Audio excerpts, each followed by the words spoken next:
zacząłem sobie zdawać coraz bardziej sprawę, że to nie jest dla mnie. Po prostu czujesz się bardzo źle, nie? Jakby masz jakieś takie objawy depresji, jesteś zdenerwowany, wiesz, jakby zagłuszasz to alkoholem i zaczynasz kumać, że nie pasujesz do tego miejsca, że jest ci w nim źle, że jeśli tego nie zmienisz, to za 5 albo 10 lat obudzisz się z ręką na cniku, autem, BMW, jakby wiesz, na zewnątrz wszystko zajebiście, każdy przyklaskuje, jak to jest super i wiesz, jaki ty masz ekstra sukces, ale ty wewnętrznie jesteś wrakiem człowieka.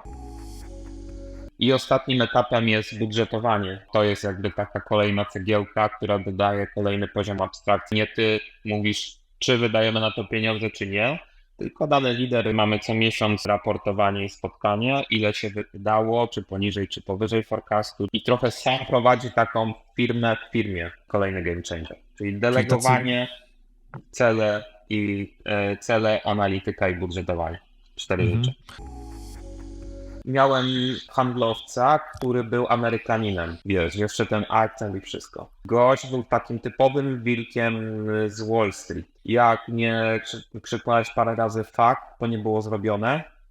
A wiesz, u nas się tak nie pracuje, jakby to jest kompletnie, wiesz, inna bajka. I jakby finalnie się to rozleciało. On po drodze wykończył chyba 2-3 osoby, które przez niego odeszły.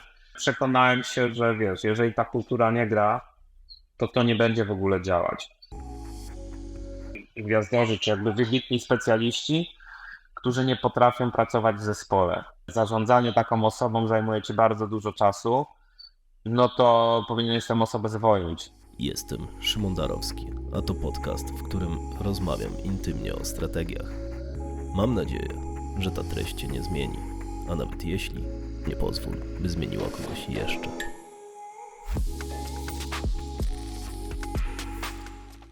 Dzień dobry Państwu, witam bardzo serdecznie naszych słuchaczy, naszych oglądających. Dzisiaj moim gościem jest ktoś wyjątkowy. To osoba, która reprezentuje młode pokolenie przedsiębiorców budujących od zera biznes, zamiast pracować na etacie, chociaż czuję, że ten wątek również dziś będzie obecny. Jest to facet, który dzieli się wiedzą zawsze, jak tylko ma na to okazję. Przy tym ma ogromną samoświadomość, która pozwala mu wykorzystywać swoje ego tylko wtedy, kiedy chce coś osiągać, a nie przeszkadza mu w nauce od innych. I to jest cecha, za którą na ten moment cenię go najbardziej i tego między innymi chcę się od niego nauczyć. A może tak zupełnie przy okazji naszej rozmowy, wy nauczycie się czegoś o jego najskuteczniejszych strategiach i jestem o tym głęboko przekonany. Panie i panowie, przedstawiam wam ex-inżyniera BMW, seryjnego przedsiębiorcę z okazałym track recordem, COO firmy technologicznej, świetnego mówcę, mentora, ale przede wszystkim pogodnego faceta, który chętnie pomaga innym. Przed wami Mateusz Warcholiński. Cześć Mateusz, zapraszam cię do rozmowy. Cześć Szymon. Kurde, aż się zaczerwieniłem, tak mi tutaj nasłodziłeś. Po pierwsze to, że jestem młody, bo 4 października skończyłem 36 lat. To I jesteś nazywanie mnie totalnie młodym. młody. Mega, stary, super, bardzo dzięki za takie intro i bardzo w punkt przemyślenia, tak mi się wydaje, które pierwszy raz ktoś tak podsumował. Także dzięki, w ogóle dzięki wielkie za zaproszenie. Wiesz, że ja lubię sobie pogadać, lubię się dzielić wiedzą. Także mam nadzieję, że czymś się wartościowym podzielę i pomogę popchać czyjś biznes lub osobę do przodu. Super, no mi też jest bardzo miło, że zgodziłeś się na to spotkanie, ale jesteś tak otwartym człowiekiem, tak jak mówiłem na wstępie, że w sumie inny scenariusz nie wchodził w grę, tak przynajmniej na to liczyłem. No i tu jesteśmy, tak? Fajnie, że się widzimy. Szkoda, że nie stacjonarnie, bo bardzo chciałem, żeby ten format był stacjonarny, no ale jak widzicie, oglądający, bo słyszący, bo tego nie zobaczą, no to Mateusz za sobą ma plażę, która oczywiście jest sztuczna, ale tak, w tym momencie przybywa w Hiszpanii. Rozumiem wybór, tak? Zwłaszcza w tej części roku. Mateusz, ja bym chciał zacząć od tego, tak żebyśmy wprowadzili w ogóle ludzi do tej rozmowy, do twojej osoby. Czy mógłbyś opowiedzieć swoją historię? Albo w skrócie, albo nie, nawet nie w skrócie, zahaczając o takie momenty, które były kluczowe, które były zwrotne, bo niektórzy mogą znać twoje wcześniejsze dokonania, ale jest to nietypowa historia, więc fajnie by było, jakbyś ją w kilku słowach opowiedział. No jasne, stary, już mówię. Postaram się w skrócie, żeby nie przynudzać, a jeżeli rozwiniemy jakiś wątek. No więc tak, jakby ja z wykształcenia jestem inżynierem, skończyłem Politechnikę w Gliwicach. Pracowałem w branży automotive, najpierw właśnie w Gliwicach projektując amortyzatory, potem pracując w Monachium dla BMW, projektując systemy bezpieczeństwa dla tych samochodów. I ogólnie ja nienawidziłem tej roboty i wiedziałem, że jestem średnim inżynierem, że nigdy nie będę najlepszy w tym, co robię. I nigdy specjalnie mnie to nie jarało. Także jakby zostałem tym inżynierem jakoś, ale szukałem czegoś innego. I znalazłem w międzyczasie, będąc w Monachium, startupy.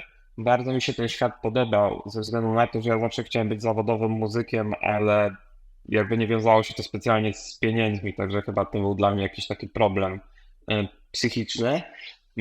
No i w tych startupach odnalazłem właśnie takie coś, ale budowanie zespołu, budowanie czegoś od zera i strasznie mnie to jarało. Także będąc tam w Niemczech, wyprowadziłem się wtedy z moją dziewczyną, parę lat popracowałem w BMW i byłem strasznie wypalony, ponieważ tak jak wspomniałem, robiłem to, za czym nie przepadałem. No więc odłożyłem sobie trochę kasy na to, żeby zainwestować w siebie. Jak piszą, wiesz, w tych wszystkich mądrych książkach, inwestuj w siebie, to najlepsza inwestycja. Więc mówię, dobra, kupię sobie czas. Dałem, mówię, 12 miesięcy. No i poszedłem na bezrobocie w Niemczech i zacząłem robić już tak jakby full time, nie po godzinach, różne projekty startupowe. I przerobiłem jeden, drugi, trzeci, czwarty temat. Jeden temat mniej więcej wypalił i dostaliśmy się do akceleratora z moimi wspólnikami w Monachium takiego fajnego. Jakby byliśmy w beczu z fajnymi startupami, które potem zrobiły exity do Continentala, do Rocket Internet, do Cisco. Jeden to był właśnie Foodora, taki bardzo duży teraz startup, kolesie rozwożą żarcie na rowerach w całej Europie. No i dużo się wtedy nauczyłem. De facto zrobiłem jeszcze jeden projekt taki weekendowy, który bardzo, bardzo wypalił i bardzo dużo mnie nauczył, ponieważ wypalił w weekend, był mega, mega hype'owy, odezwali się bardzo wielu inwestorów się odzywało i media, jakby z dnia na dzień w moim salonie, wiesz, miałem 20 osób i to było bardzo ciekawe. Potem sprzedałem to za jakieś drobne, bo gdzieś tam to upadało. I kolejną moją rzeczą jakby po tym świecie startupowym było po prostu robienie software house'u, tak w skrócie mówiąc. Zaproponował mi to mój kolega, teraz mój wspólnik, bardzo dobry przyjaciel, z którym wtedy aż tak dobrze się nie znaliśmy, bo znaliśmy się gdzieś tam z Openera. Ja pamiętam i się jarałem tym, że on jako pierwszy rzucił korpo dla startupów i zawsze chciałem to zrobić.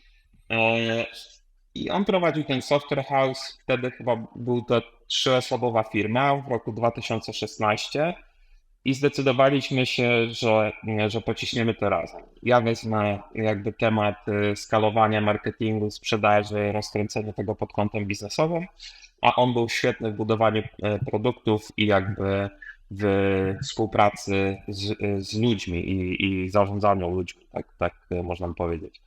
No więc wtedy w tym 2016 roku powiedzmy spotkaliśmy się, żeby rozkręcać Brain Hub, software house, który obecnie prowadzę. I od tego 2016 roku do dziś udało się zeskalować firmę tam do 95 osób.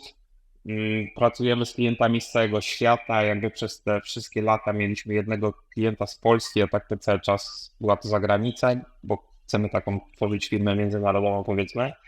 Także czy Stany, czy Skandynawia, Singapur, Szwajcaria, Niemcy, Izrael, jakby firmy z całego świata, co jest mega, mega ciekawe. No i co?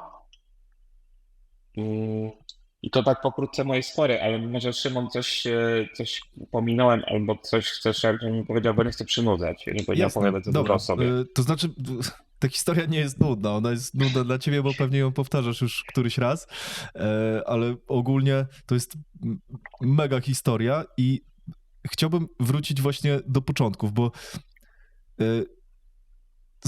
z tego co wiem, to zaplanowałeś sobie to, żeby pracować jako inżynier w najlepszych firmach, które no, po prostu tym się zajmują, tak? I jak to się stało, że w sensie, czy to twoje wyobrażenie o tych firmach było inne, czy i jak tam doszedłeś, to stwierdziłeś, kurde, to nie jest to, co chciałem robić i tyle lat po prostu poszło, że tak powiem, w odstawkę.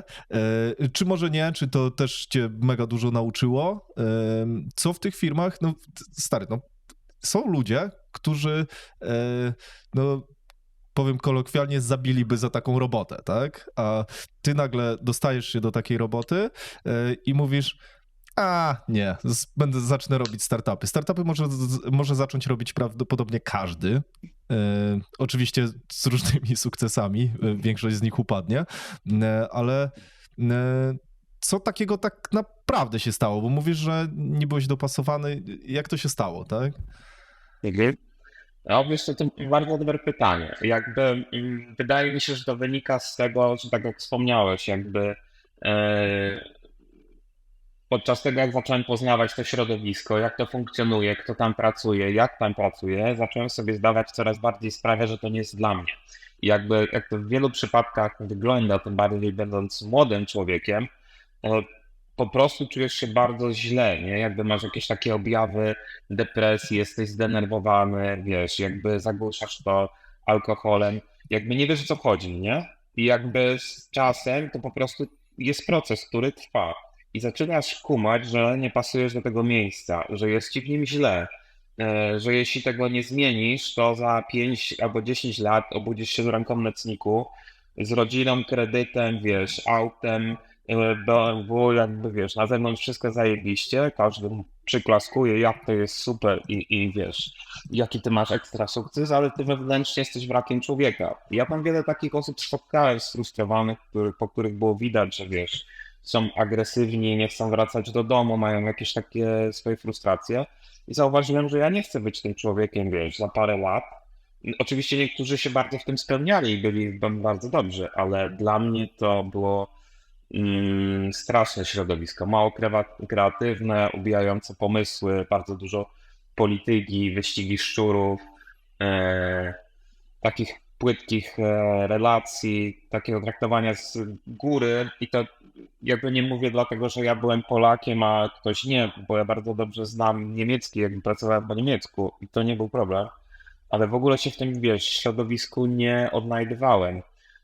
I dlatego postanowiłem to zmienić, bo jakby moje, może nie motto życiowe, ale mój taki, co mam z tyłu głowy, dla mnie jest ważniejsze, co dają pieniądze, to dają czas. Nie? Jakby one kupują ci czas. Jakby mnie nie interesuje za bardzo, wiesz, fura, jakieś takie rzeczy materialne, tylko najbardziej interesuje mnie czas, który mogę kupić sobie za pieniądze i zawsze w tym widziałem dużą wartość, bo to dawało mi poczucie takiej wolności i możliwości zmiany. Także ja to rzuciłem, uważam, że to był świetny wybór, był bardzo trudny, bo myślę też wielu młodych ludzi ma z tym problem, że wiesz, jakby rodzice kierują tobą jak najlepiej potrafią i jakby wiesz, są dla ciebie jako dla dziecka najlepiej. I mój ojciec był przedsiębiorcą, moja mama, wiesz, ma aptekę i też prowadziła i oni bardzo nie chcieli, żebym był przedsiębiorcą, nie? I chcieli bardzo, żebym miał, wiesz, stabilną, fajną pracę w fajnym środowisku. No tylko problem polega na tym, że wiesz, ja tam byłem strasznie sfrustrowany, bo tego nie czułem, nie?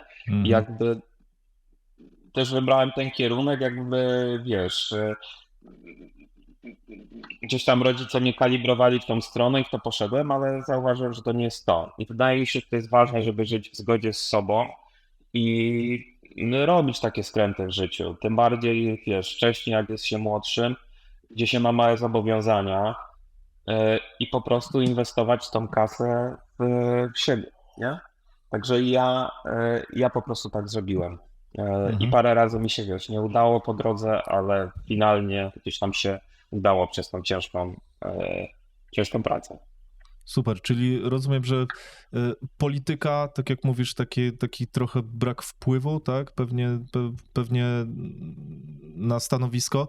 No, ja pamiętam sam po sobie, że te takie najszczęśliwsze dni, chwile w moim życiu to były jak rzucałem etat. No tak, to nie wiem, czy ty też tak miałeś. Tak, to było bardzo wyzwalające uczucie. Natomiast na przykład powiem ci, że nie jest to dla każdego i bardzo dobrze to rozumiem, bo ja mam żonę, która bardzo dobrze czuje się na etacie i mówi, że ona nigdy nie chce być przedsiębiorcą i jest świetna w tym, co robi, ma, wiesz, dobre feedbacki, realizuje się, wiesz, lubi to środowisko i znam wiele osób na etacie, które się bardzo realizują i też osiągają duże sukcesy. Także wydaje mi się, że summa summarum, to nie jest tak, że wiesz, że bycie przedsiębiorcą jest dla każdego i to jest zawsze zajebiste. Nie? Jakby myślę, że 10-20%, może 15% jest do tego stworzone, a 80% nie i to też jest okej. Nie? I na etacie też można zrobić fajną karierę, osiągać sukcesy. Także w moim wypadku ja się wyzwoliłem. Okej. No tak, też się zgadzam, że dla niektórych to pewnie działa i że może być w porządku. Zależy też pewnie od firmy, od warunków, od środowiska, tylko no tak mi się kojarzy ta twoja pierwsza praca z czymś, co powinno być prawie idealne dla większości ludzi, nie? Okej, a jakbyśmy wrócili jeszcze do tego, bo pracowałeś w firmie po niemiecku. Jak to jest, że jako Polak wychowujący się w Polsce znałeś tak dobrze język? Jak to jest, że byłeś tak otwarty na inne kultury, myślałeś o innych krajach? Większość ludzi, przynajmniej w Polsce, tak, no raczej w niej siedzi, przynajmniej przez ten pierwszy czas po studiach. Jak to się stało? Czy to był twój pomysł i ty musiałeś przekraczać jakieś granice, czy po prostu, nie wiem, rodzina ci to umożliwiła? Jak to wyglądało? No, niestety jakby nikt mi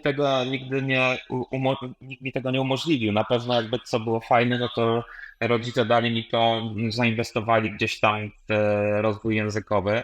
Ja nienawidziłem niemieckiego. Jak ja skończyłem, wiesz, liceum i ja jestem rocznikiem pierwszej gimnazjum, no to ja powiedziałem, nigdy do tego języka nie wracam, bo starzy mi kazali się tego uczyć, a ja tego języka nienawidziłem. I 5 lat studiów w zasadzie nie używałem. I chyba na trzecim roku trzeba było sobie zaliczyć praktyki gdzieś, wiesz, na studiach. I mówię, to aplikuję gdzieś tam, może do Monachium pojadę. No bo coś tam znam ten niemiecki, widziałem, że było otwarte. W Polsce wtedy praktyki wszystkie były praktycznie bezpłatne, a tam przynajmniej coś płacili.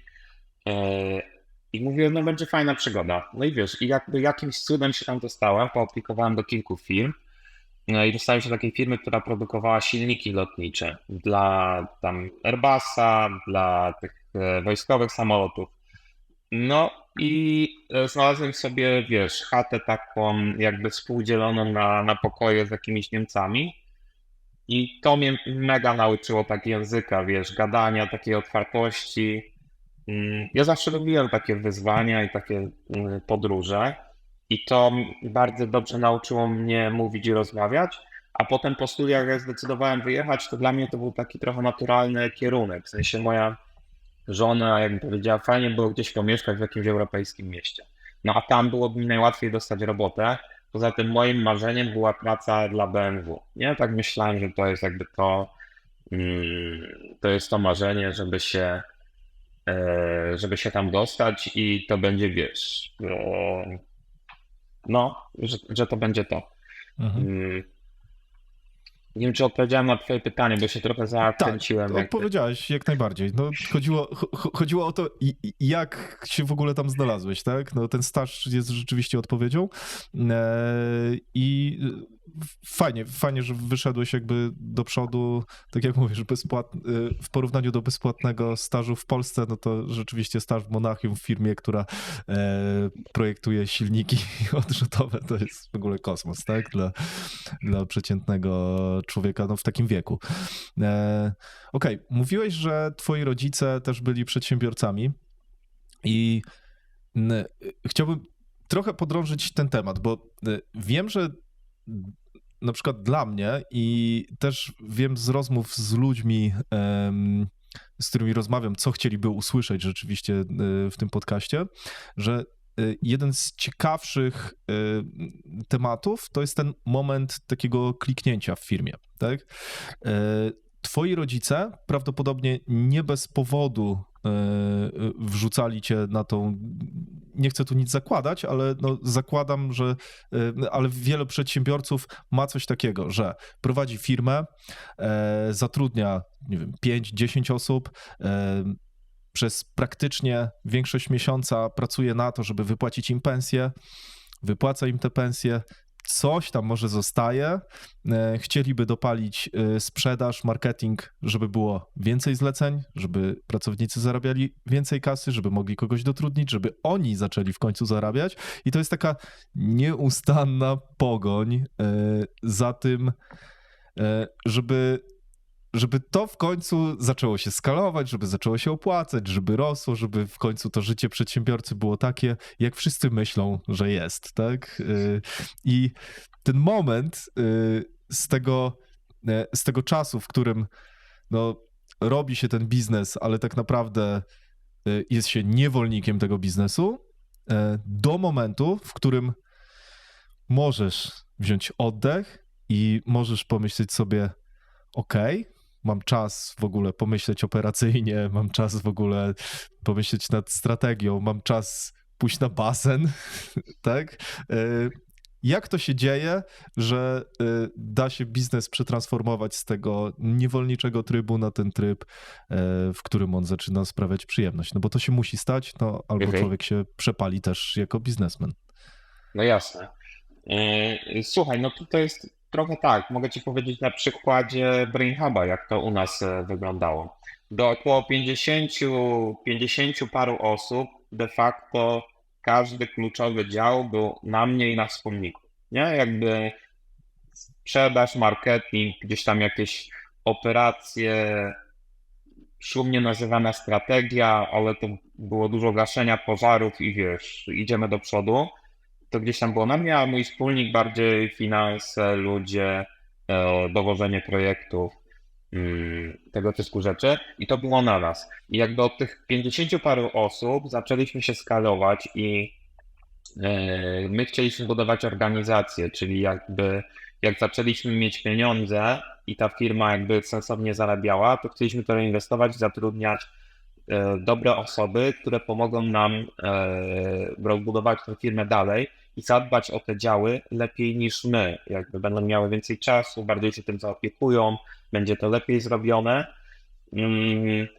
I wtedy jakby zaczyna się już takie skalowanie firmy, gdzie gdzieś tam uwalniasz swój czas, nie? Jakby uwalniasz swój czas w niektórych działach i zaczynasz mieć więcej czasu na myślenie strategiczne, a nie tylko na operacyjkę i gaszenie pożarów.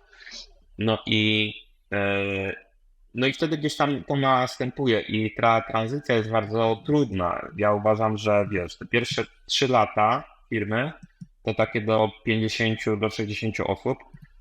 I ja to mega lubiłem, ale wiesz, ja uważam, jak każdy przedsiębiorca, mam trochę takiego masochizmu w sobie i wiesz, i po prostu lubię bardzo pracować, lubię swoją pracę, lubię to, co robię. I powiedziałem w ogóle przez pierwsze 2 lata, że ja nie planuję specjalnie urlopów i planuję jechać na maksa, bo chcę mieć duży sukces, nie? I to faktycznie się opłaciło i pamiętam, robiłem wtedy wszystko i pisałem content i robiłem SEO i sprzedawałem do klientów i wiesz, jeździłem do tych klientów i rozwiązywałem z nimi trudne problemy. I wiesz, robiłem jakieś takie struktury pod marketing i sprzedaż. No zajebisty czas. Super to wspominam. Pracowałem, wiesz, na dwóch etatach jednocześnie. To było super, ale long term nie jesteś w stanie tak funkcjonować, nie? Jakby po 3 latach już, wiesz, miałem pierwsze burnouty, jakby przez te 6 lat, wydaje mi się, że taki burnout to z 3 razy, nie? 3 razy przeżyć to naprawdę było mocne, no bo nie da się tak jechać na pełnej. I tym bardziej jak chcesz myśleć strategicznie i rozwijać firmę, że wiesz, masz wyspecjalizowanych liderów, którzy zarządzają i ty, wiesz, znikasz na 2 tygodnie na urlop, czy nawet by cię miesiąc nie było i dalej firma idzie do przodu i ludzie, wiesz, realizują swoje jakieś pomysły, no to to musi tak funkcjonować, bo jakby wtedy, bo jeśli tego nie zeskalujesz, to całe życie będziesz gonił i całe życie masz ryzyko tego mega wypalenia, chyba że ktoś tak lubi pracować. Aha, no i wtedy zaczynasz znajdować czas na myślenie strategiczne. I myślenie strategiczne polega na tym, że wyrzucasz z głowy operacyjkę i myślisz. I myślisz, wiesz, siedzisz w ciągu dnia, pijesz kawę, myślisz, kończysz robotę, myślisz, ale masz po prostu przestrzeń w głowie na to, żeby myśleć w porównaniu do tego, co jest wcześniej.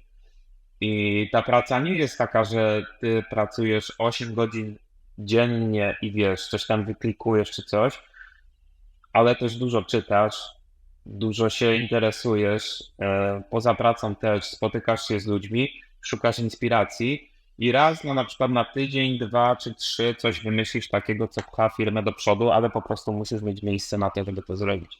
I ta praca jest wtedy bardzo fajna, no jakby jest inna po prostu, tak? Ty też jako przedsiębiorca chcesz się rozwijać, nie stać w miejscu i w inny sposób pracować. No więc żeby do tego dojść, po prostu musisz budować jakąś siatkę liderów i oddawać odpowiedzialności, delegować bardzo dużo zadań. I zacząć od tych, których nienawidzisz, bo od tego najszybciej się wypala. Też o tym przekonałem. Krótka wstawka. Nadal słuchasz? Pewnie treść cię zaciekawiła. Daj sobie szansę na odkrywanie następnych. Zasubskrybuj, gdziekolwiek tego słuchasz. Jeśli lubisz się rozwijać jak ja, znajdź mnie na Instagramie, TikToku lub YouTube. Linki w opisie. Zobaczysz tam krótkie zajawki kolejnych odcinków mojego podcastu. Zrób to teraz, bo potem i tak nie zrobisz. Wracam gadać. Okej. Trochę podrążyłeś temat tego, jak to jest siedzieć właśnie w tym już czasie, w którym rzeczywiście masz czas na strategiczne myślenie, ale powiedziałeś, że do 50 osób praktycznie wszystko było na waszej głowie, jeżeli chodzi o zarządzanie. Tutaj, moim zdaniem, też powinna tu być strategia, żeby do 50 osób również urosnąć, bo nie wyobrażam sobie, że da się gasić pożary wszystkich 50 osób. Wspomniałeś o tym, żeby budować rzeczywiście liderów w zespole i żeby delegować. Jak to robić? Bo w firmie ostatnio miałem taką dyskusję w tym temacie, jak się to różni w firmach powiedzmy produkcyjnych, gdzie wystarczą nam ludzie tacy good enough, a jak to jest w firmach usługowych, gdzie rzeczywiście musimy mieć ludzi, którzy mają dużo wyższe kompetencje. Czy tak jest również w waszej firmie? No bo jesteście ewidentnie firmą usługową typowo, tak? Więc to są profesjonalne usługi, bardzo dobrzy profesjonaliści, wyspecjalizowani w wąskiej dziedzinie, ale zakładam, że topowi ludzie. I jak to zrobić, żeby to działało, czy na procesach, czy właśnie nie, czy na ludziach i może w ten sposób jak to oddawać, tak? No bo mimo tego, że możesz zrobić 2 etaty rzeczywiście w ciągu godzin dnia, no to 50 osób to już jest za dużo, nawet na te twoje 2 etaty, nie? No dobra, słuchaj, no to parę takich aspektów. Wydaje mi się po pierwsze, firma produkcyjna czy tam budowlana, a firma technologiczna, która też dostarcza usługi, to de facto niewiele się różni. Jakby nadal masz ludzi, którzy muszą wykonywać jakąś pracę i ktoś ci za tą pracę płaci. Czyli definicja jest bardzo podobna versus, nie wiem, firma budowlana, gdzie jakby są ludzie, którzy budują dom i ktoś ci za to płaci. Tylko jakby sposób zarządzania tymi specjalistami, sposób zarządzania liderami jest, powiedzmy, inny, jest to bardziej złożone. Jest to po prostu bardziej złożone, nie? I jakby musisz to zrobić w trochę inny sposób, ale jakby definicja, no dalej masz ludzi, którzy wykonują pracę i ktoś ci za to płaci. Także to się turbo nie różni aż tak, bo mam kolegę, który ma firmę budowlaną i jak z nim rozmawiam, to bardzo dobrze się dogadujemy, bo jakby mamy podobne problemy, w podobny sposób sprzedajemy, wiesz, utrzymujemy relacje z klientami i nie jest to takie różne. I jakby kolejny aspekt, o którym ty wspominasz, że jak to delegować, jak to jest, jak rośniesz i musisz gdzieś tam oddawać te odpowiedzialności, to po pierwsze wydaje mi się, że nie da się wszystkiego zaplanować i wiesz, dajmy sobie też trochę przestrzeni na popełnianie błędów, bo ich bardzo dużo wychodzi i jakby nie ma idealnej struktury, że mówisz, dobra, no to jakby jak będzie się 70 osób, to zrobię to tak i na pewno będzie super. To trochę uczysz się na błędach i wprowadzasz, testujesz i potem zmieniasz, iterujesz, ulepszasz. I u nas to było tak, i tym bardziej polecam tej początkowej fazie, że wydaje mi się, że rozwiązujesz problemy, które najbardziej cię bolą i widzisz, że zaczyna gdzieś brakować człowieka, który może się czymś zająć i zrobić to na przykład za ciebie lepiej. I jest warto zainwestować w jego pensję, żeby on się, czy ona się tym zajęli i zdelegować to. I po prostu jak czujesz ból, to znaczy, że to jest czas, albo że czujesz, że będziesz czuł ten ból, że to jest czas, żeby zdelegować te odpowiedzialności. I jeżeli chodzi o samo delegowanie, to jest to na pewno trudne, a tym bardziej oddawanie całych jakby obszarów kompetencji, nie? Jakby tym bardziej dla foundera, no bo nikt nie zrobi tego dobrze tak jak ja. No tylko problem polega właśnie na tym czasie, że nawet jeżeli ktoś robi to w 70% tak dobrze jak ty, no to i tak to będzie większy benefit, bo jesteś w stanie zająć się czymś innym i firma nie jest zależna bardzo od ciebie. To znaczy, jak ty sobie złamiesz nogę, rękę i będziesz leżał w szpitalu, no to ten wiesz, show must go on. To będzie dalej funkcjonować. Także wydaje mi się, że to jest bardzo ważne i trzeba oddawać w jakiś sensowny sposób to ludziom, ale w ogóle to delegowanie to jest bardzo duży jakby kawałek, jak to robić dobrze i to również jest trudne. Ale pierwszym krokiem jest to, żeby zauważyć obszar, który cię bardzo boli i oddać go po prostu innej osobie i wyznaczyć jej sensowne cele, które ona też będzie rozumiała i ty, żeby sprawdzić, wiesz, czy to działa. Mhm. No. Okej. Jesteś w tym momencie COO. Dla mnie to jest jakby, no, żeby tu wytłumaczyć ludziom, oczywiście definicje pewnie mogą być różne w zależności od firmy, no ale to jest człowiek odpowiedzialny za to, żeby firma działała, żeby te operacje szły do przodu, tak? Więc z mojej perspektywy to jest chyba najbardziej zajęta osoba w firmie. W domyśle, tak, na ten moment. I umawiając się z tobą na ten podcast, no, na nagranie, nie miałeś jakiegoś dużego problemu, żeby wcisnąć to w swój harmonogram. I czytałem ostatnio książkę No Rules, napisaną przez CEO Netflixa i on tam właśnie wspomina o tym, że CEO powinien mieć właśnie czas na tego typu rzeczy. I chciałbym, żebyś powiedział mi, czy też to wygląda tak z twojej perspektywy, jako bardziej operacyjny, bardziej człowiek odpowiedzialny za operację i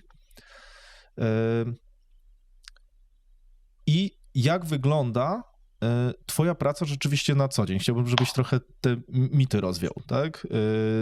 Zaskoczyło mnie mocno w tej lekturze, że Reed, czyli ten CEO Netflixa, wspomina o tym, że 2/3 swojego czasu, ogólnie całego czasu pracy w roku spędza na spotkaniach face to face, one on one ze swoimi pracownikami.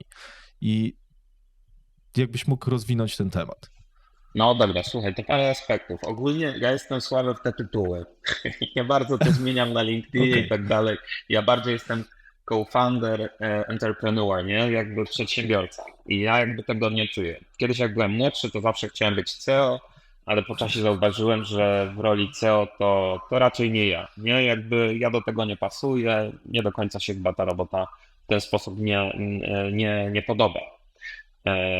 No bo właśnie CEO, znaczy COO, to jest taki zastępca właśnie CEO, który jakby jest blisko ludzi, jest takim drugim CEO powiedzmy w firmie, tylko bardziej CEO, ale bardziej od operacji, bardziej właśnie bliżej ludzi i musi wszędzie go być dużo, czyli taka prawa ręka tego CEO, który jest bardziej strategiczny, wizyjny, misyjny i bardziej ma czas na to myślenie, a CEO bardziej gasi pożary. Tak, że to powiedział. Natomiast ja ostatnio dostałem właśnie tytuł Chief Revenue Officer, bo ja się skupiam na tym, żeby firma dobrze performowała finansowo, żeby były dobre marże, żeby były fajne przychody, jak to zwiększać, jak o to dbać, żeby nie było za dużych kosztów. I ja głównie pracuję z moim headem marketingu, headem sprzedaży i z moim wspólnikiem i na tym się skupiam wokół tego, nie? Jakby ja nie ustawiam tak procesów, ja bardziej też jestem taką osobą, jakby osobowościowo, ja jestem dobrym innowatorem, jestem dobrą osobą, która zaczyna rzeczy, ale ja nie jestem dobry w szczegółach. Ja jestem generalistą. Ja wiesz, jak jest jakby nowa działka do rozklikania, to ja wejdę, nauczę się jej, zapoczątkuję pewne rzeczy, ale potem musi to przejąć specjalista, który to, wiesz, dopieści, doprecyzuje, zrobi to tak, że będzie to zrozumiałe dla ludzi. Także to jest trochę ta różnica. I jeszcze czekaj, bo pan o coś jeszcze pytałeś. I pytałem, jak wygląda twoja praca na co dzień, skoro okej. powinna się kojarzyć z tymi właśnie operacjami, gaszeniem pożarów i tak dalej. Słuchaj, Wspomniałeś już o tym, że współpracujesz z marketingiem i ze sprzedażą, tak? Tak, no to jest jakby główna moja praca. Jakby marketing, sprzedaż, account management to jest coś, co powiedzmy tak operacyjnie robię. To jakby staram się utrzymywać relacje z klientami, z moim wspólnikiem, gdzieś tam co jakiś czas latamy do tych klientów. Teraz mamy tak, że co miesiąc gdzieś lecimy, też robimy podcasty, interviewsy, wiesz, z klientami, wspomagamy marketing i sprzedaż w takich działaniach i spotykamy się z tymi klientami, bo to też pomaga jakby budować biznes, relacje, dostawać jakieś referale, także to gdzieś tam robię operacyjnie. I co ja jeszcze na co dzień robię? Wiesz co, no oprócz tej sprzedaży i marketingu, no to kminię, co dalej jakby z tą firmą, z tymi różnymi obszarami. Często spotykam się z wspólnikiem przy kawie i gadamy. Nie jest to już tak jak kiedyś, że wiesz, spotykaliśmy się praktycznie codziennie i gadaliśmy, ale raz na 2-3 dni, wiesz, rozmawiamy. No bo teraz już są obszary, w których są liderzy i którzy bardzo sensownie zarządzają, bardzo sensownie wymyślają pewne rzeczy i nasza rola polega na tym, żeby się nie wpierdzielać i na spotkaniach siedzieć cicho i tego też trzeba się nauczyć. Na zasadzie jakby po to te osoby są i są mądre, że same pewne rzeczy kreują i mają na tym ownership, a nie są tam po to, żeby ja czy mój wspólnik powiedzieli, wiesz, jakie ma być rozwiązanie. Co najwyżej naszym celem jest to, żeby wspierać te osoby w tym działaniu czy w realizacji tych pomysłów. Także strategia, wspieranie ludzi, marketing i sprzedaż. Moim celem jest mieć jak najmniej spotkań. Ja nie cierpię spotkań, wiesz, dłuższych niż 15-20 minut i staram się ich mieć jak najmniej i mieć dużo czasu po prostu na rozkminianie. też wiesz, co dalej. Czyli można powiedzieć w skrócie, że firma rzeczywiście jest mechanizmem, który tam sobie działa, a wy patrzycie na niego z góry i po prostu albo dodajecie nowe klocki, albo przesuwacie cały mechanizm gdzieś i tak dalej, ale do środka jakby to jest czarna skrzynka, która raczej sama się rozwija nawet, a nie tylko jest, tak? Tak, no jakby wiesz, już te osoby w tych poszczególnych działach tak to pchają do przodu i dlatego potrzebujesz dużo czasu na myślenie, bo musisz się zastanowić, no dobra, ale jeżeli podejmę tą decyzję, to jaki to będzie miało wpływ na tą osobę, jaki to będzie miało, wiesz, kto może jak zareagować. Potrzebujesz naprawdę dużo myśleć, zanim wprowadzisz jakąś zmianę, żeby to zrobić rozsądnie, zderzyć się z kilkoma osobami. Także naprawdę teraz jest bardzo dużo myślenia, żeby tego nie spierdzielić, nie? To już działa i wiesz, jak tego nie zepsuć. A jakbyś miał wyróżnić jedną dosłownie rzecz, która jest kluczowa w tym, żeby przejść właśnie z tego momentu, gdzie jeszcze ty zarządzasz, a ta firma sama się zarządza, jakby w tym core oczywiście działalności, tak? To co by to było? I chodzi mi trochę o albo cechę osobowościową, albo nie wiem, coś z zewnątrz, albo jakąś konkretną strukturę, no albo coś, co zaklikało, nie?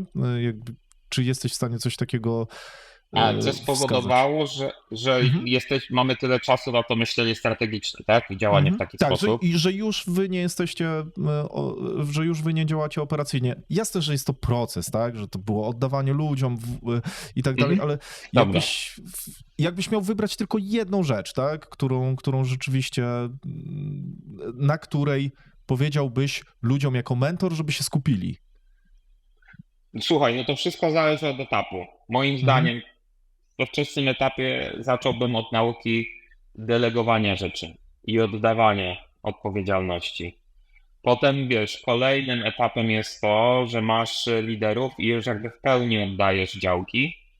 I co jest bardzo ważne tutaj? Wyznaczanie celów, czy celi. Wiesz, jakby to, do czego dążymy, jakie są priorytety, jakie są KPI, które to mierzą i działamy bardzo dużo na danych. Podejmujemy decyzje na danych. I teraz już wkraczać w grę, gdzie jakby nie decydują emocje, tylko decydują dane. I uważam, że dla nas to było kluczowe. Jakby ta analityka, opisanie pewnych rzeczy, wiesz, czy coś działa, czy nie działa, na chłodnych danych i wyciąganie z tego wniosku. I ci liderzy też muszą to bardzo dobrze potrafić, bo w pewnym momencie jakby działać mocno na danych. To jest kluczowe, a potem kolejnym etapem jest to, że już masz więcej tych liderów, więcej osób zaangażowanych, komunikacja między tymi osobami, umożliwienie komunikacji, zorganizowanie spotkań na zasadzie, że wiesz, dwie osoby robią to samo i nic o tym nie wiedzą, nie? To nie może tak być. Tylko jakby wszystkie inicjatywy to jest jakby transparentne, przenika się między sobą, mają spotkania do tego, żeby to omawiać, mają wspólne cele i znają KPI-e i te dane jakby się przenikają, każdy ma do tego dostęp. I ostatnim etapem jest budżetowanie, co jakby zaczęliśmy w zeszłym roku i to też jest game changer, bo to jest jakby taka kolejna cegiełka, która dodaje kolejny poziom abstrakcji w myśleniu dla liderów. W sensie podejmowania decyzji, w sensie już jakby nie ty mówisz, czy wydajemy na to pieniądze, czy nie, tylko dany lider jakby potrzebuje w danym roku. Mamy co miesiąc jakby raportowanie i spotkania, ile się wydało, czy poniżej, czy powyżej forecastu, czy coś się zmieniło na rynku i trochę sam prowadzi taką firmę w firmie. I to też jest, wiesz, taki kolejny game changer, czyli delegowanie, cele, analityka i budżetowanie. 4 rzeczy. Czyli tacy CEO obszaru, tak? Można powiedzieć, że rzeczywiście tak. Oni stają się odpowiedzialni za całą część firmy. Super. to jest mega wartościowe to, co powiedziałeś. Jako software house jesteście w stanie bardzo dużo danych śledzić, tak? No, po pierwsze, ludzie są do tego przyzwyczajeni, pracownicy, żeby rzeczywiście trakować praktycznie wszystko. Jesteście w stanie to narzucić. Wydaje mi się, że w wielu firmach może być dużo większa bariera, dlatego wy zakładam, że macie więcej danych niż inni. Okej, te dane trochę mnie zainteresowały.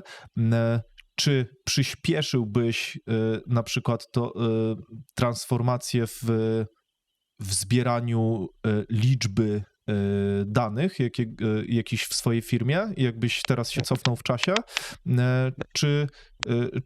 Czy robiliście to stopniowo i czy to było w porządku? Czy któryś z tych elementów, o których powiedziałeś, wprowadziłbyś wcześniej albo byś go rozwinął mocniej wcześniej niż to zrobiłeś? Myślę, że nie, że to jest trochę tak, jakby wiesz, czy zrobiłbym coś inaczej, jakbym jeszcze raz przeszedł przez tą drogę. No myślę, że pewnie, że nie, że jakby wiesz, pewnych rzeczy musiałem się nauczyć, coś musiało zaboleć, mimo że to jest tak jak z tą wiedzą biznesową w tych książkach, albo nawet w podcastach. Jak to usłyszysz,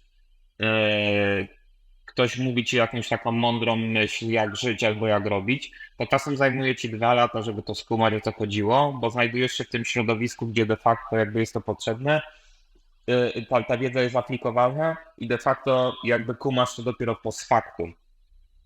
W sensie, że wiesz, to o to de facto chodziłem, no i ten koleś miał rację. No i jakby jak nie przekonasz się na własnej skórze, to trochę się tego nie nauczysz. I jest to bardzo, bardzo trudne, żeby powiedzieć, wiesz, co zrobiłbym inaczej. Bo wydaje mi się, że nic. No, ja jakby działam też w taki sposób, że niczego specjalnie nie żałuję. Jest to pewna jakaś tam nauka i pewien jakby naturalny etap rozwoju firmy. No, także jakby żałować może nie, ale co bym wprowadził, żeby to poszło lepiej?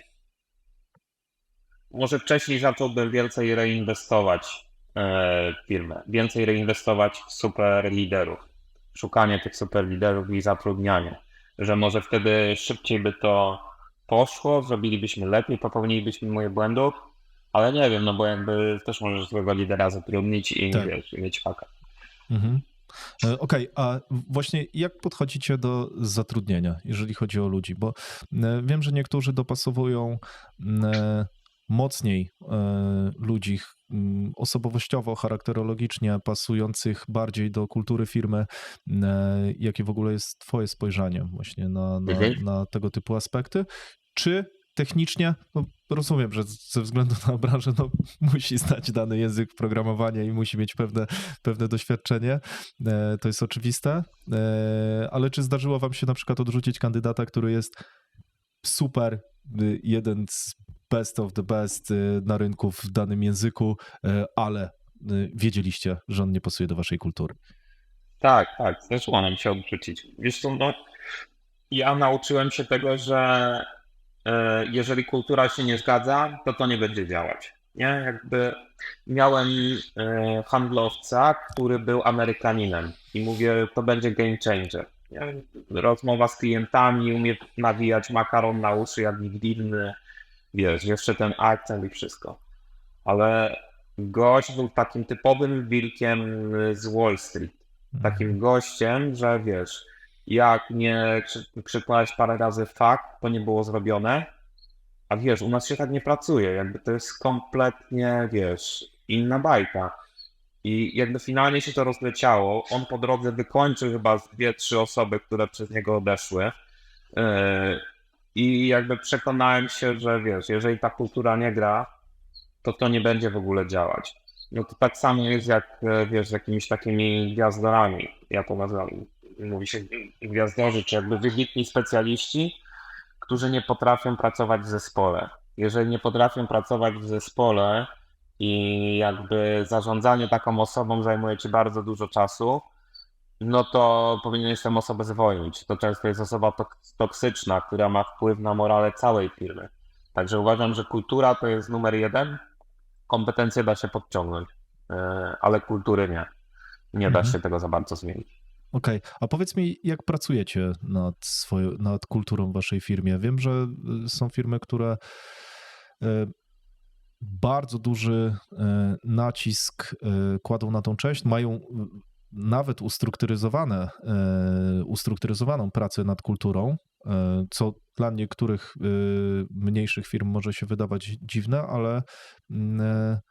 ale wspomniałeś jeszcze wcześniej o tym, że ludzie muszą mieć swobodę do popełniania błędów. I czy to też jest związane właśnie z waszą kulturą i jak w ogóle dbacie o tą sferę? Tak, wiesz co, to jest jakby kultura, można by powiedzieć, taki sposób myślenia w podejmowaniu, wiesz, jakichś tam działań, czy w ogóle pracy. To tak można by uprościć, w sensie ja z moim wspólnikiem przekładamy to, jak my pracujemy do pracy i staramy się jakby, żeby inne osoby w miarę podobnie to robiły, no bo wtedy jakby dążymy w tym samym kierunku. Mówię podobnie, nie tak samo, no bo jakby też jest zaleta, jeżeli ktoś jest trochę inny albo inaczej podejdzie out of the box, nie? No i jeżeli chodzi o to kreowanie kultury i to my jak robimy, to ja mogę Ci bardziej powiedzieć z tego mojego małego podwórka, jak mamy marketing i sprzedaż i to jak ja podchodzę i mniej więcej w inny sposób pewnie jest to też w firmie. No bo ja podchodzę w ten sposób, że staram się być bardzo, no nie wiem, wspierający, rozmawiać, podrzucać jakieś pomysły, czy tam inicjatywy, pokazywać, jakie są priorytety, co jest dla nas teraz ważne, co jest problemem, szukać wiedzy, jak to się robi w innych, większych firmach lub lepszych firmach w niektórych obszarach niż my, żeby też te osoby inspirować i dawać im coś takiego out of the box, żeby się rozwijały, nie? Żeby jakby szukały czegoś nowego, żebyśmy się zmieniali. Bardzo ważny jest u nas ten ownership i proaktywność, w sensie branie odpowiedzialności za rzeczy, które robię. I to nie jest tak, że wiesz, jeśli coś nam się nie udaje, na przykład, nie wiem, ostatnio zrezygnowaliśmy, mieliśmy eksperyment przez rok czy półtorej, chcieliśmy robić biuro mieliśmy parę osób zatrudnionych w Montenegro, w Ameryce Południowej.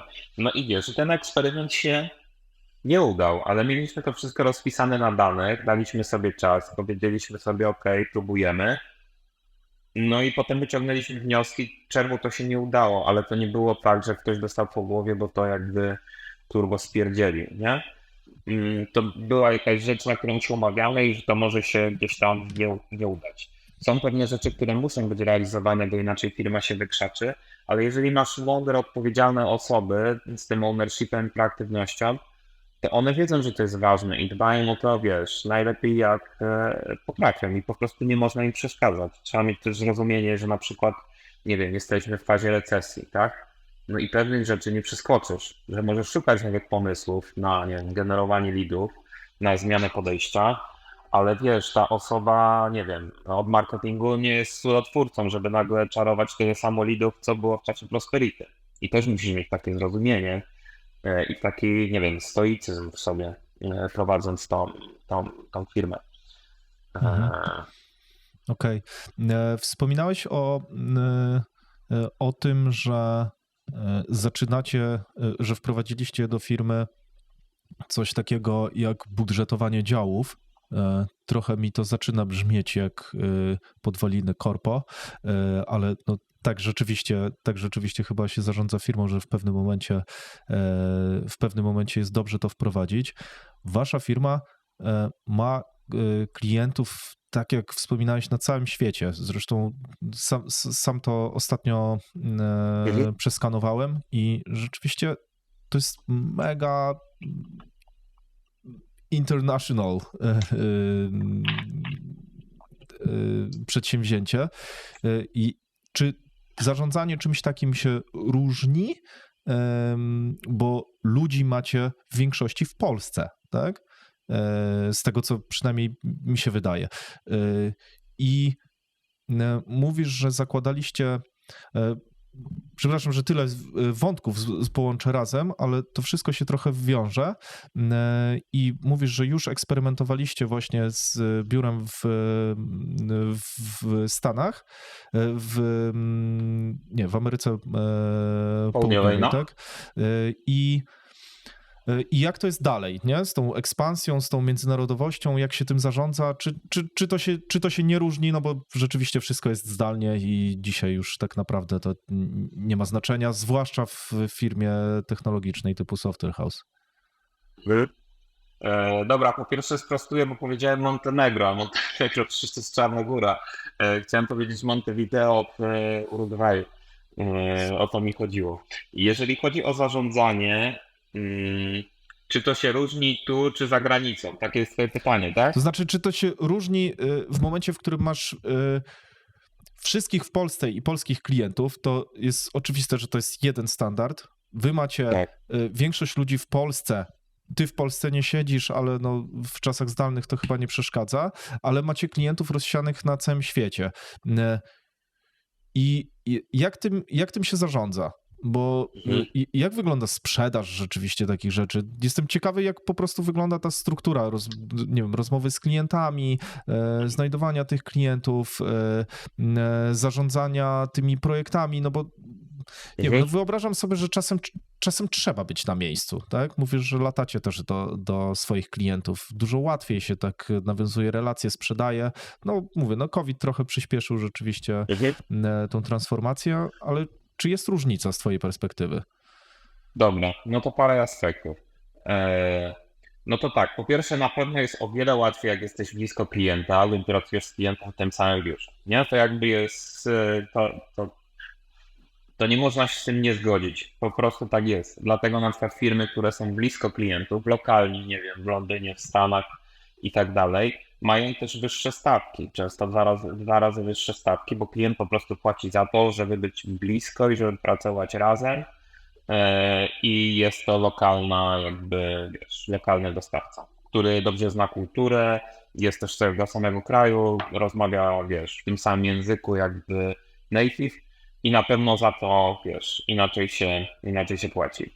W naszym wypadku, jeżeli chodzi o klientów z tych różnych krajów, no to musieliśmy się dużo nauczyć, no bo każdy jest trochę inny, nie? Jakby są pewne naleciałości kulturowe, inaczej pracujesz z klientem z Singapuru, inaczej ze Szwecji, a inaczej ze Stanów czy z UK. Każdy jest trochę inny, trochę inaczej podchodzi do biznesu, inaczej się negocjuje. Nie wiem, Szwedzi są bardziej otwarci, spokojniejsi, wiesz, można się dogadać, wiesz, wyluzowani, dużo jeżdżą na urlopy, nie robią nadgodzin, nie dzwonią, a Amerykanie, wiesz, potrafią ci pisać SMS-y, potrafią być bardzo tacy agresywni w negocjacjach.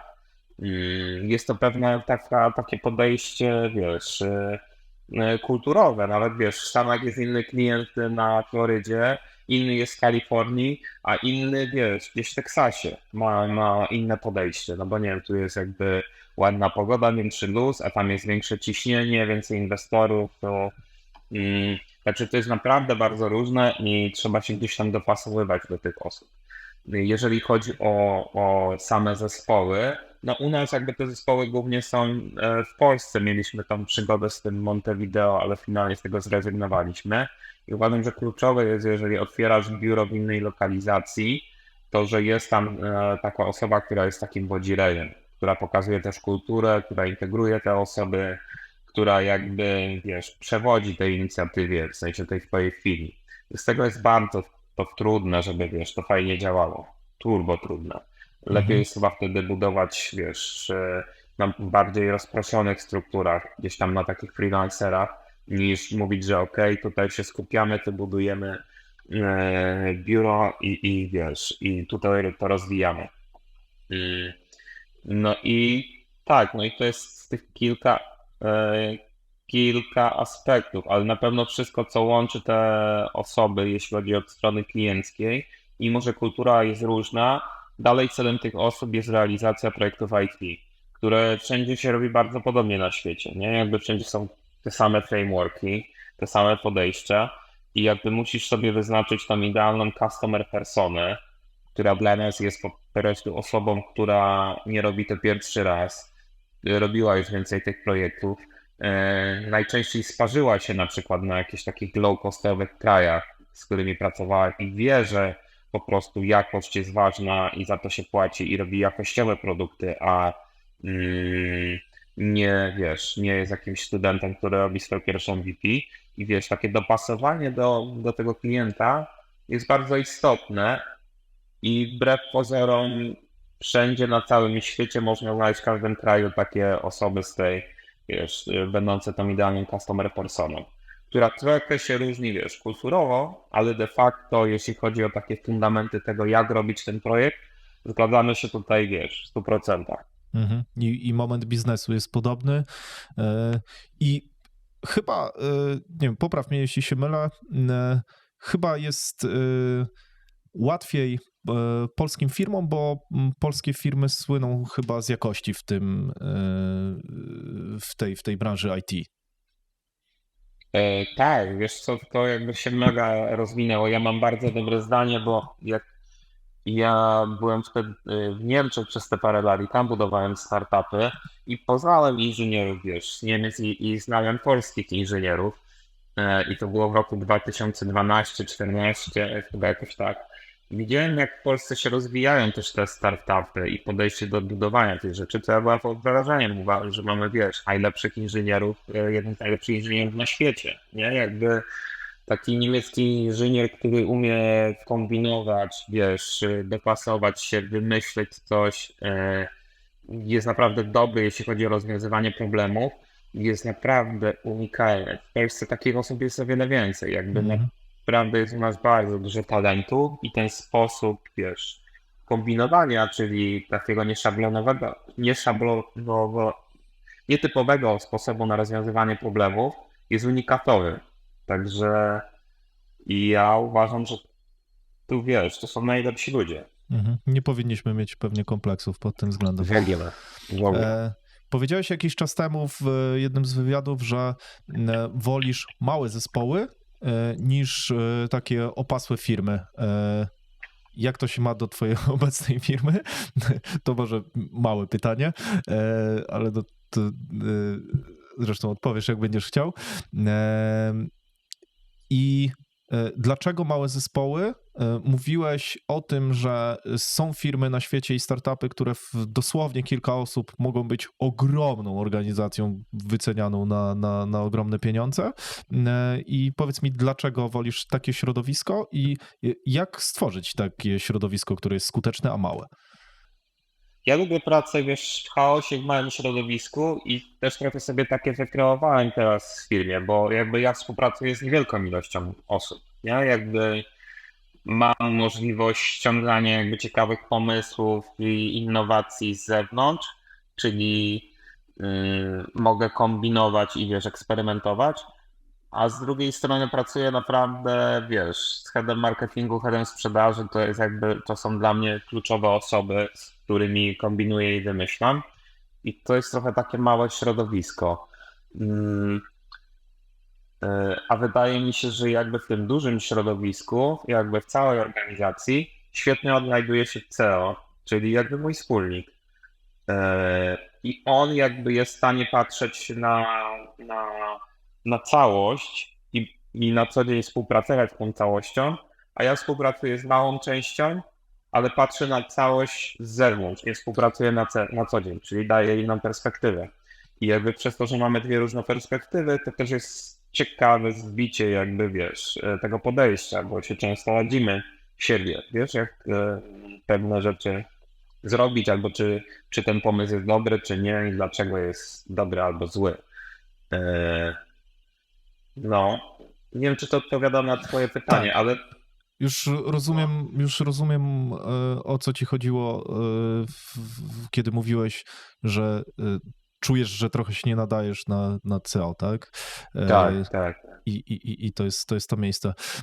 Okej, Mateusz, wiele startupów jest za tobą. Czy ty jeszcze jeszcze uczestniczysz w jakichś startupach i cały czas je robisz jako jakieś takie boczne zajęcie, czy jesteś mentorem jakiś? Jak to wygląda? Jak jesteś blisko tej sceny? Wiesz co, nie jestem, gdzieś tam byłem jakimś advisorem w jednym czy dwóch startupów i wiesz, jak ktoś się do mnie odzywa, żeby pogadać i tak pomentorować, podpowiedzieć, to ja zawsze bardzo chętnie to robię.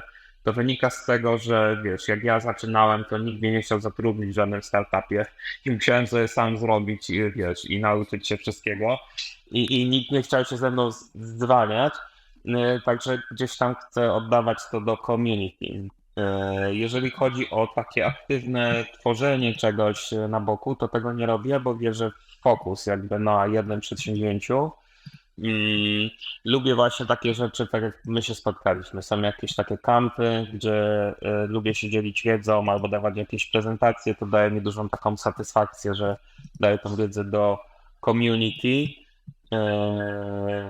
Ostatnio w ogóle napisałem książkę na urlopie, bo też sobie lubię popisać i takie inicjatywy też lubię i to pewnie też popcha mój biznes do przodu.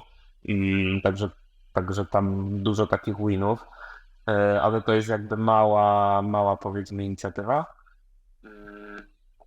No i co, ja chętnie bym, gdzieś tam moim marzeniem jest gdzieś być jakimś takim członkiem rady nadzorczej albo wiesz, z paroma mądrymi osobami i zastanawiać się jak możemy rozwinąć tą inną firmę albo co trzeba zrobić, żeby ją rozwinąć i gdzieś tam jest to na mojej takiej bucket liście, żeby ktoś mi to zaproponował, że gdzieś mogę mieć jakąś taką wartość, to by było fajne.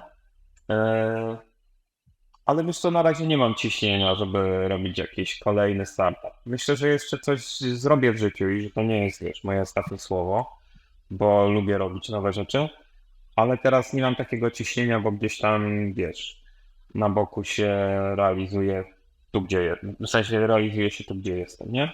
Mhm. Chciałbym zahaczyć trochę a propos tej międzynarodowości. Jak to się stało, że jesteś w Hiszpanii i czy to było proste akurat w twoim wykonaniu? Czy to było proste? Wiesz co, takie decyzje przychodzą mi stosunkowo łatwo, bo to się wzięło z tym, że jak wybuchła pandemia, ja mam dziecko, wtedy miała moja córka 3 lata, teraz 4,5. No to jakby my siedzieliśmy w mieszkaniu w Warszawie, jakby w kiepskim klimacie, wszystko było pozamykane, przedszkola, wiesz, lasy i tak. I ja po prostu widziałem, że mój taki daleki kumpel, z którym się w sumie słabo znałem, siedział tutaj w Hiszpanii, też miał córki, one chodziły do szkoły i do przedszkola. I wiesz, jeździł na rowerze, a też lubię jeździć na rowerze na szosie i po prostu zdecydowaliśmy, no dobra, no to jedziemy do Hiszpanii na jakiś czas. Ja jakby spróbujmy, no mamy gdzieś kasę odłożoną jakby po to, żeby ten czas jakoś tam, wiesz, spędzać w fajny sposób, zamiast kupować jakieś głupoty. No i po prostu w to zainwestowaliśmy i to była świetna decyzja. Ale widzę na przykład już teraz z wiekiem, bo jak popatrzyłem na ostatnie 6 lat, to przeprowadziłem się 4 razy, wiesz, wyremontowałem kilka mieszkań i teraz już mam takie poczucie, no dobra, już jestem za stary na takie ruchy. Tak jak teraz się przeprowadziliśmy na rok, to no potrzebowałbym już swoje miejsce ze swoją kanapą, wiesz, ze swoją kuchnią, jakby wszystkim swoim, bo już mnie to trochę boli, że muszę mieć takie swoje miejsce, nie? Mhm. Ale takie decyzje zmian przychodzą mi stosunkowo łatwo. Okej, no tak też zgaduję, bo znam mnóstwo ludzi, którzy mówią o tym, zresztą też mnóstwo ludzi, którzy mówią o kierunku Hiszpania, no ale te ruchy są bardzo, bardzo powolne, tak? A ty mam wrażenie, że postanowiłeś sobie i tam po prostu jesteś, tak? Tak, no. Mega To ja tak fajnie. robię, no. To pomaga w wielu kwestiach? Tak, wiesz co, ja że lubię takie podejmujesz rzeczy. No, bardzo fajnie. Wiesz co, ja mega lubię takie rzeczy typu że ktoś mi mówi, że czegoś nie da się zrobić, wiesz, albo że coś jest niemożliwe, albo czegoś nie zrobię, nie? I Mhm. mnie to tak nobilituje. I ja też mam takie skrzywienie psychiczne, no bo jakby jak ja w coś wchodzę, to wchodzę to na maksa. Moja żona zawsze się śmieje. Nie? Jak wchodzę w nowy sport, no to jakby pierwsze co zresearchuję cały internet, sprawdzę wszystko, wiesz, ćwiczenia, pójdę do trenera, zacznę się lepiej odżywiać, wiesz, jakby na maksa to wchodzę. Albo nie wiem, nie mogłem znaleźć wokalisty, a uczyłem się produkować muzykę, no to sam zacząłem chodzić na lekcje i sam zacząłem śpiewać, nie? Albo, nie wiem, no, napisałem książkę. Lubię takie wyzwania, wiesz, i lubię to powiedzieć głośno, bo wtedy wiem, że to zrealizuję. Okej. To mega ciekawy wątek. Fajnie, że to zacząłeś. No, trochę wyprzedziłeś mój temat, ale daruję. Jeszcze wrócimy do tego, co chciałem zapytać przed chwilą. Dobra, to pogadajmy o tych frameworkach. Mówisz o tym, że lubisz o tym powiedzieć głośno. Z mojego doświadczenia też tak miałem w pewnym okresie, że jak mówiłem rzeczy głośno, to na pewno je dowoziłem, ale w pewnym momencie życia to się odwróciło i stwierdziłem, lepiej dowożę coś, kiedy nikomu tego nie mówię. Jakbyś mógł, tylko zrobię wcześniej jakieś, nie wiem, 20 kroków, zanim komukolwiek o tym powiem, ale to też mam wrażenie, że zależy od tego, na jakim etapie zaufania do siebie akurat jesteś, jeżeli chodzi o dowożenie. Zainteresował mnie ten temat, bo mówisz, że realizujesz wiele tego typu rzeczy. Wydaje mi się, że to jest mega interesujący temat też dla ludzi. Jak to robisz? Jakbyś miał to rozbić na części pierwsze, jeżeli chodzi o sport. Mówisz, robisz research i później to realizujesz. Dla mnie wydaje mi się, że że im więcej zrobisz kroków, które nie są związane z samą tą czynnością, tylko na przykład właśnie związane z researchem, to trochę to bardziej oddala właśnie realizację tego, bo dostaję tą dopaminę wcześniej i łatwiej się mogę poddać, a u ciebie chyba jest taki mega parcie mimo wszystko, więc pytanie, jak to robisz? No słuchaj, wiesz co, ja to zauważyłem jakby w tym świecie startupów, jak zaczynałem, nie? Że jakby chodziłem przez chyba pół roku czy rok na te różne eventy, spotykałem tych samych ludzi, którzy przez ten cały czas byli cały czas w tym samym miejscu i tylko mówili, nie? Przeczytałem jakby pierdylion tych książek, co, jak robić, jak rozwijać biznes i ten. I skumałem, że cały klub polega na execution. W sensie, nawet jeśli będziesz to robił średnio, to i tak jesteś dalej, niż jakbyś tylko to researchował i mówił o tym. Natomiast ten etap researchu jest potrzebny i fajny i przyjemny i wydaje mi się, że też trzeba sobie dać na to czas, albo dać na to czas jakby tak w trakcie trwania realizacji czegoś, nie? Także to jest, także to jest istotne, ale de facto musisz przejść do działania i wiesz, jak no po prostu to zrobić. A ja jak po prostu przechodzę do działania i coś sobie bzdura, to ja mam taki zryw, nie? I na przykład jak ćwiczę, to pierwszy miesiąc, dwa, bo teraz 3 jak ćwiczyłem, to muszę ćwiczyć codziennie, nie? I robię po 1-2 treningi i to mi pozwala trzymać dietę, bo widzę jakby sukces i rezultaty i lepiej się czuję i wiesz, i wchodzę w to na maksa. I ja tak robię, wiesz, wszystko, co mnie tak zajawi. W sensie jak powiedziałem sobie, chciałbym napisać książkę, nie? No to popatrzyłem parę filmików, jak to zrobić. Byłem akurat na urlopie, miałem 2 tygodnie urlopu. Drugi tydzień już mi się na maksa chodziło, nie? I jakby w tym drugim tygodniu urlopu napisałem dużą część. W drugim tygodniu, jak wróciłem do pracy, no to gdzieś tam po godzinach czy w trakcie pisałem. No i napisałem tą książkę 2 tygodnie, taką wiesz, tam na 120 stron. Ale robiłeś to codziennie. No, robiłem to tak? codziennie, tak. Okej, dobra. I też mi się wydaje, że ta systematyczność to może być klucz. No. Fajnie, że o tym mówisz, bo wydaje mi się, że jest to. W sensie słyszę to od innych ludzi również. Zaczynam... Ja na przykład jak zbieram sobie informacje właśnie o tym, jak tworzyć dane frameworki, to jeżeli 3 osoby, które wiem, że wiedzą, co mówią, bo osiągnęły bardzo dużo rzeczy, potwierdzają to samo, no to musi być prawda, tak? Więc jesteś którąś osobą, która to potwierdza, więc biorę to jako pewnik. Super. Mateusz, my spotkaliśmy się na właśnie wyjeździe, o którym mówiłeś, dla przedsiębiorców, na którym, no, powiem szczerze, że wywarło na mnie duże wrażenie to, co powiedziałeś, jeżeli chodzi o mentoring, relacje międzyludzkie, o to, jak się uczyć od ludzi. I od tamtego czasu minęło już trochę tygodni, ja cały czas mam to w głowie i cały czas to przetwarzam, cały czas się tego uczę, bo żeby właśnie schować to ego, posłuchać innych ludzi, dać im przestrzeń na to, co mówią i no, naprawdę zaufać temu, co mówią.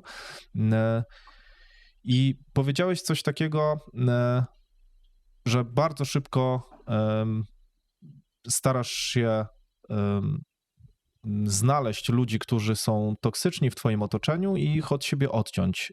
Jakbyś mógł więcej słów na ten temat powiedzieć, bo wydaje mi się, że mogłoby to zainspirować wielu ludzi, tak jak mnie zainspirowało do tego, żeby może zacząć od siebie, a później poszukać też takich ludzi w otoczeniu. No dobra, czyli jakby pytanie jest, jak odsiać tych ludzi, którzy są toksyczni i jakimi ludźmi się otaczać? Czy... Pytanie jest takie, No. co ty sądzisz o relacjach międzyludzkich? Jak dobierasz ludzi w swoim otoczeniu i jak ty z nimi się komunikujesz również, no patrząc na swoje ego, tak? Bo to też jest coś, co jest istotne. Bo nie tylko wybieramy to, z kim rozmawiamy, ale zmieniamy też siebie i patrzymy też na siebie, jak inni patrzą na nas przez ten pryzmat. Więc to są te 2 aspekty, o które pytam, jakie ty masz do tego podejście. Jeżeli chcesz się tym podzielić, oczywiście. No spoko, wiesz co, ja nie mam takiej kalki na zasadzie, że wybieram tylko te osoby, które mi coś jakby dają, nie wiem, biznesowo, czy wiesz, coś jakby mi też dają, bo czasem też trzeba dawać, żeby dostać. No, ważne jest, żeby się dobrze czuć z tymi osobami w koło. Jeżeli chodzi jakby stricte o biznes, mi się wydaje, że jestem takim gościem, którego trudno jest nie lubić i jakby jestem bardzo taki relacyjny, wiesz, jakby też lubię pomóc i empatyczny i jest to dla mnie istotne. I często w tym biznesie dużo jest takich podobnych osób do mnie i z nimi utrzymuję relacje i z nimi najlepiej mi się buduje relacje i gdzieś tam, wiesz, podpowiada sobie nawzajem. Mam też oczywiście dużo osób, które są różne ode mnie, no bo o to w tym wszystkim chodzi, jakby większość osób jest różnych i też trzeba się nauczyć z takimi osobami budować relacje i to też jest bardzo pomocne dla obu stron, bo trochę otwierasz się na inny sposób myślenia niż ty masz na co dzień. Już mówię teraz stricte biznesowo, jak rozmawiasz. I to jest bardzo, bardzo pomocne. Ja na pewno ucinam takie koneksje, które są toksyczne, które nic nie wnoszą, które zabierają czas, które wiesz, patrzą tylko na siebie i jakby cały czas coś od ciebie chcą, a od siebie nie chcą nic dać, czyli takie egoistyczne. I takie osoby ja odcinam i nie poświęcam czasu i za bardzo o tym nie myślę, tym bardziej, że jestem bardzo zmotywowany, żeby to robić, bo ten czas jest dla mnie dużo warty, wiesz, mam dziecko, mam rodzinę i chcę ten czas spędzać też i w pracy, i poza pracą na wartościowych relacjach, nie? Mhm. Nie wiem, czy to odpowiada na twoje pytanie. Myślę, że tak. Ten temat jest dla mnie o tyle istotny, że wiem, że zarówno ja, jak i dużo ludzi na początkowym ogólnie etapie rozwoju, czy biznesu, czy jakichś tam mocniejszych znajomości w biznesie, ma problem z tym, żeby właśnie rozmawiać z mentorami. Ty jesteś taką osobą, która dosyć łatwo dzieli się tymi informacjami. I mówisz, że też jesteś w stanie odciąć ludzi. Jakie cechy musi mieć osoba, twoim zdaniem, żeby rzeczywiście mogła spokojnie czerpać właśnie z tej wiedzy mentorskiej? Jak to zrobić? Bo wiem, że ty też to zrobiłeś i też sam rozwijałeś się też dzięki mentorom. Jakbyś mógł kilka słów o tym powiedzieć, o tych właśnie relacjach, jak je budować i jak to zrobić? Okej, teraz kumam. Słuchaj, ja w ogóle nie lubię tego słowa mentor albo coach, bo to tak brzmi, jakbyś, wiesz, chodził do kogoś regularnie i jakieś to było takie ułożone i często te osoby, jakby mentor albo coach, kojarzą mi się z osobami, które, wiesz, są teoretykami, tak? Naczytały się książek albo mają wykształcenie, a w biznesie najbardziej liczy się doświadczenie, a nie teoria, tak? No i jakby ja mam po prostu dużo takich osób, z którymi zderzam swoje pomysły, albo one zderzają ze mną. I to jest bardzo fajne. I wydaje mi się, że kluczowe w takiej relacji z każdą osobą, od której oczekujesz jakiejś, którą uważasz za wartościową, że może gdzieś ci pomóc, jest to, żeby też dawać coś od siebie, a żeby, to jest raz, a dwa, to jest to, żeby naprawdę aktywnie słuchać. To znaczy, jeżeli ktoś ci coś tłumaczy i dużo osób jest takich, które mają problem z aktywnym słuchaniem, że jakby one cię przegadają, one chcą bardziej opowiadać o sobie i to jest bardzo trudne dla nich, żeby słuchać, to jest turbo istotne, żeby się skupić na tym, co ta druga strona mówi. Nawet jeśli uważasz, że to jest pewnik dla ciebie i to rozumiesz, to jakby zadawaj pytania pogłębiające, staraj się wgryźć i jakby, wiesz, być 100% tu i teraz, co ta osoba chce ci przekazać, nie? A nie mówić na zasadzie, a wiem, a tak, a czytałem. No dobra, ale czytałeś, ale de facto czemu tego nie robisz, nie? Jakby skoro to wszystko wiesz. I to jest istotne. I 3, nie ma głupich pytań, czyli ego do kieszeni. Jakby, jeżeli czegoś serio nie wiesz albo chcesz zrozumieć, to zadawaj pytania. To jest najprostsza rzecz, żeby się nauczyć albo żeby zrozumieć. I ludzie mają z tym bardzo duży problem. Sam wiesz, jak byłem młodszy, miałem z tym problem, żeby zadawać pytania albo powiedzieć, że czegoś nie rozumiem. A dzisiaj mam na zasadzie, wiesz, jakby nie boję się spytać eksperta o najbardziej bazowe rzeczy, które może ktoś powinien już wiedzieć, ale ja nie wiem, nie? A mam ochotę wiedzieć. I to zauważyłem, że też dużo osób bardziej doświadczonych ode mnie ma tą umiejętność, że nie boi się tak pytać o takie trywialne czasem rzeczy, nie? Jakby czemu coś tak działa, a nie inaczej. I to jest turbo istotne. Aktywne słuchanie i takie, wiesz, ego w kieszeni. Czyli powiedzenie komuś, stary, nie rozumiem tego, tak? Wytłumacz mi to jeszcze raz, nie? Okej.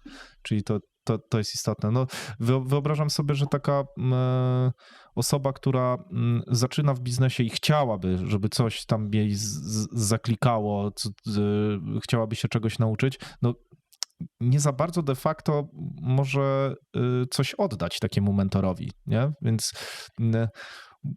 mówisz o tym, żeby oddawać, dawać, ale zastanawiam się, co tak naprawdę taka osoba mogłaby dać. I wydaje mi się, że może to aktywne słuchanie to też jest pewna wymiana, tak? No bo rzeczywiście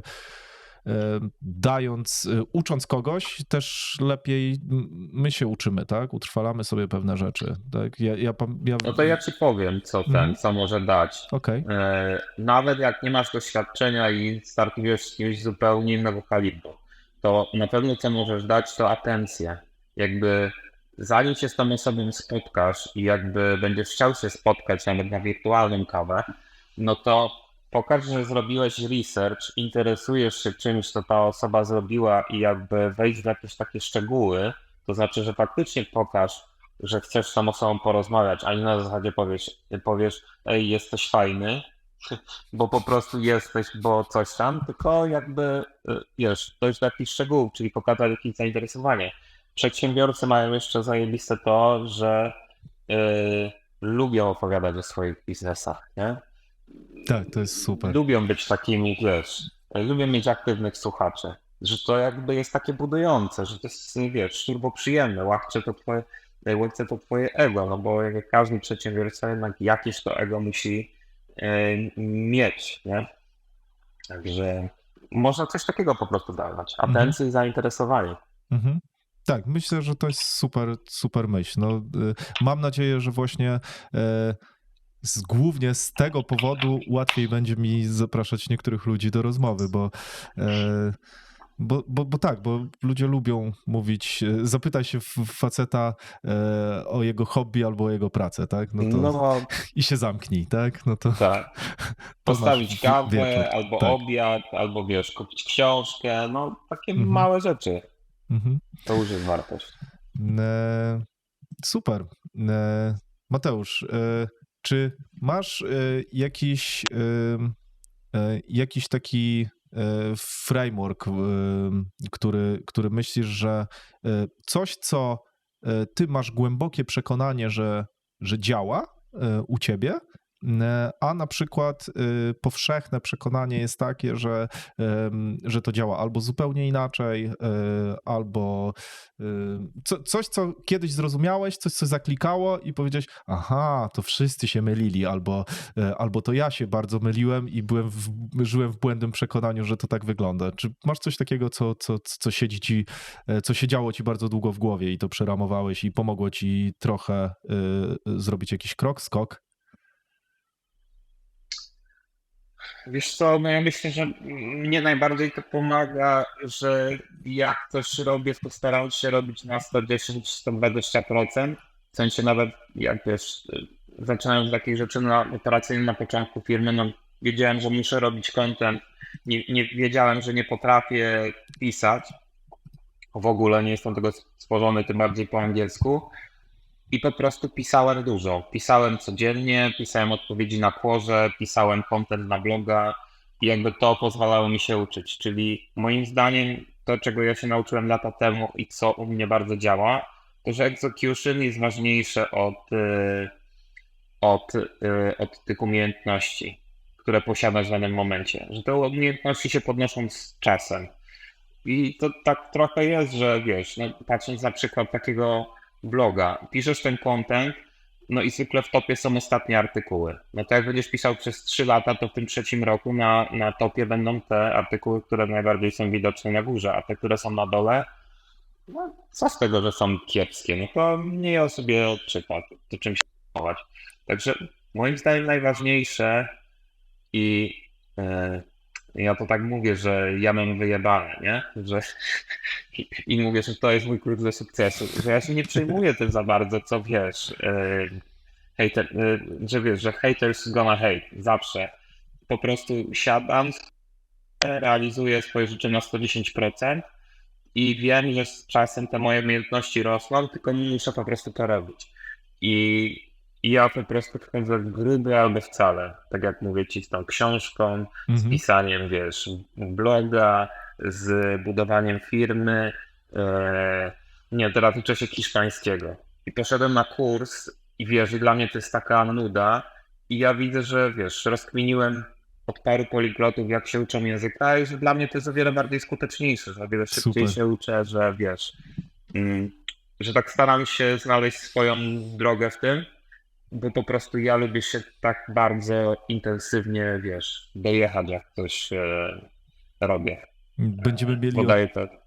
Będziemy mieli odcinek o językach właśnie też niedługo, już jest umówiony. Tak, no, bo to jest też temat, który mnie jakoś tam interesuje ostatnio.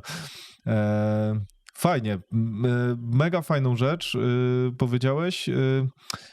Ja trochę wyczerpałem tematy. Jeżeli zrobiłem to, co chciałem, mówiłeś o tych postach, które rzeczywiście pojawiają się, te, które na początku się tworzy, one tam będą za 3 lata. No ja sobie zdaję sprawę i dzięki ci za zaufanie, że wziąłeś udział właśnie w drugim odcinku jeszcze, w drugim odcinku, więc podejrzewam, że te z 10 osób może tego posłucha, ale mimo wszystko wydaje mi się, że to może być fajny moment na to, żebyś powiedział, gdzie można cię znaleźć, jak można się, czy w ogóle chcesz, żeby ludzie cię znajdowali, żeby się z tobą kontaktowali, albo czy masz na przykład coś takiego, czego w tym momencie szukasz, kogoś, albo chciałbyś coś powiedzieć, na przykład o swojej książce? Może z tych 10 osób jedna akurat się trafi, której ty szukasz na całym świecie? No wiesz jak jest, może się tak wydarzyć, więc jakbyś mógł powiedzieć coś, co chciałbyś powiedzieć, tak? Korzystając z nano zasięgu. No dobra, Spike, jakby ja zawsze jestem bardzo otwarty na kontakt. Jak ktoś coś potrzebuje, to staram się pomóc. I jakby można do mnie pisać na mateusz@brainhub.pl albo po prostu na LinkedInie Matt Bartoliński, nie? Także zapraszam do kontaktu. To, czego ja szukam, na chwilę obecną, tak jak ci powiedziałem, chyba gdzieś tam moim long-term celem jest być jakimś takim członkiem rady nadzorczej, gdzieś pomagać rozwijać jakieś inne biznesy, które już gdzieś tam funkcjonują i trzeba to jeszcze zeskalować. I to na pewno mnie kręci i mam nadzieję, że kiedyś uda się to zrealizować. I jeśli chodzi o tą książkę, to wiesz, jakby kompletnie się na tym nie znam, to znaczy ani na pisaniu książek, ani na ich wydawaniu. I ostatnio gadam z paroma kumplami i gdzieś tam wysłałem do jednego czy drugiego wydawnictwa. Nie wiem, jak to się wydaje. Właśnie szukam jakiegoś wydawnictwa, które, wiesz, zdejmie to ze mnie całkowicie. Ja napisałem, zrobiłem swoje, ktoś to wyda i pociśnie to dalej. Mhm. Ja mogę tylko, wiesz, gadać gdzieś tam. Myślę, że mogę wiesz, znać ale- kogoś, kto przeszedł tą ścieżkę i może pokierować, no ale to już To super. po rozmowie pogadamy. No i Chciałbyś coś poza tym, dodać, co, bo ci przerwałem, przepraszam. trzymam tylko kciuki za twój podcast. Pamiętaj, że wiesz, pierwsze 2 odcinki, a jak zrobisz 100 odcinków, to zobaczysz, że wiesz, że dopiero pójdzie do przodu i będziesz robił o wiele lepiej.